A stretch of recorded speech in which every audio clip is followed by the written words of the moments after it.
Hi, this is Liz Lord with Compass. I wanted to talk to you a little bit about the process leading up to your closing on the purchase of your home. The key thing to focus on is the period about 3 to 5 business days prior to the designated closing date. By law, under RESPA, which is the Real Estate Settlement Procedures Act, that's a mouthful, your lender is obligated to provide you what's called an initial closing disclosure 3 business days prior to the closing. This is a legal requirement and one that they have to abide by.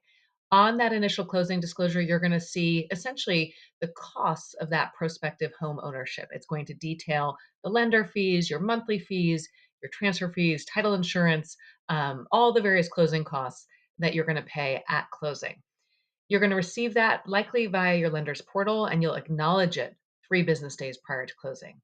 That initial closing disclosure is then used by your title company as an input to the settlement statement. The settlement statement is essentially almost a mirror image, though in a slightly different format, to the initial closing disclosure. And that's what the title company is going to use to guide your actual closing. Another thing to keep in mind is from that initial closing disclosure, you should know what is the amount of your remaining down payment that you need to wire into your title company or bring as a cashier's check to the title company. In the old days, it used to be you bring a check to the closing table. That's not really how it works today. Essentially, most buyers will wire the remaining down payment to the title company at least 1 business day prior to the designated closing date. It's important that the title company have those funds received and settled in advance of closing. On the closing day itself, depending on how your lender structures it, you can either sign documents electronically or they'll require wet ink signatures, which would likely require that you come into the title company's office and sign a package of documents. The stack can be large, so you want to prepare yourself and your schedule to allow for typically at least an hour for the closing itself. Here in Virginia, what happens as part of the closing process is this. Once you're done signing documents as a buyer and the seller has signed the document, their transfer of the property to you, you own the property. Then the deed needs to be recorded in the land records of the given county or city.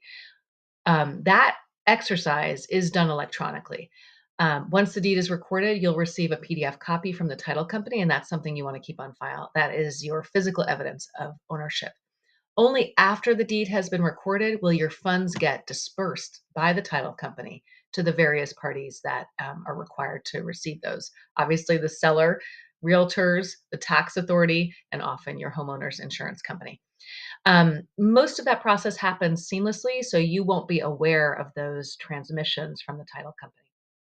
So, day of closing, you own the property, you get the keys from your realtor, and that is the moment where you own your new home.